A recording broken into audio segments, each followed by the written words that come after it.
こんにちは。フリーCADモデリング記録のコーナーです。このシリーズでは、細かい解説を省いて、実際の操作をノーカットに近い形でお見せする、微暴録を兼ねた資料動画です。技術的な説明は、他の解説動画も合わせてご覧ください。早すぎるところは、一時停止やスロー再生を活用してください。今回は、七宝文様のコースターを作ってみたいと思います。それでは始めましょう。まずは、七宝文様の元となる円弧形状を作成します。注意点として、円弧をぴったり4分の1で描くのではなく、大きめに描くところです。ぴったりサイズで描くと、後で結合するときに円で接触することになって、形状が破綻します。ここでは、円弧の中心を原点から 1mm ずらして、円弧半径を 1mm 大きく描いています。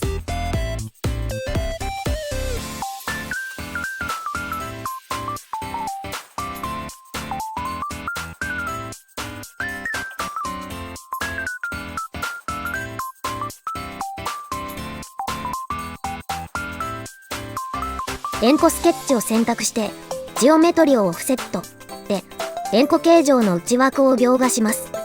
ここでは、-1.5mm を設定します。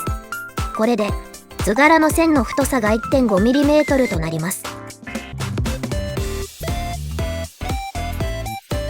作成したスケッチを押し出しで立体化します。立体化した4分の1の円弧形状をドラフトワークベンチの軸集整列で4個回転コピーします。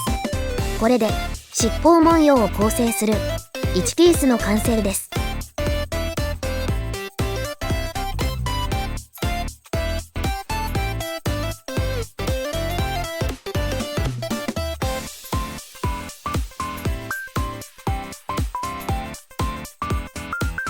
ドラフトワークベンチの整列で縦横に一括で複製します。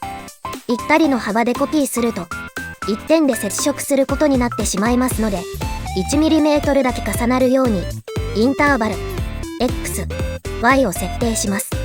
これによりバラバラのパーツではなく一つの強固な形状として結合できます。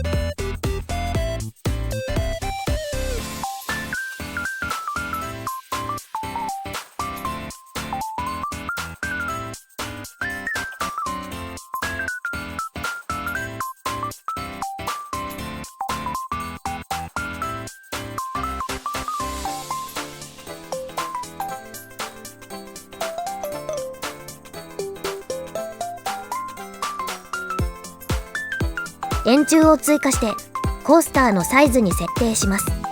整列で並べた七宝文様の形状と円柱を共通集合で切り抜きます。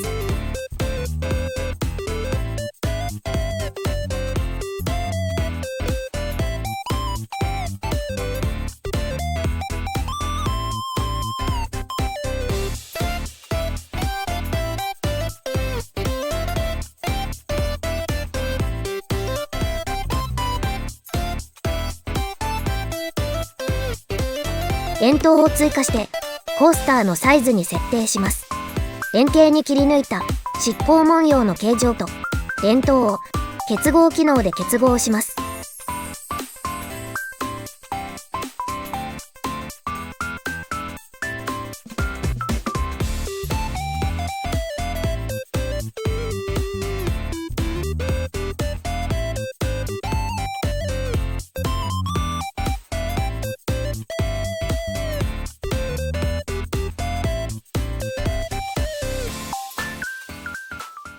お疲れ様でした。今回の作業記録動画はここまでとなります。技術的な解説は当チャンネル内の様々な動画で解説しています。ぜひ他の動画もチェックお願いします。それではご視聴ありがとうございました。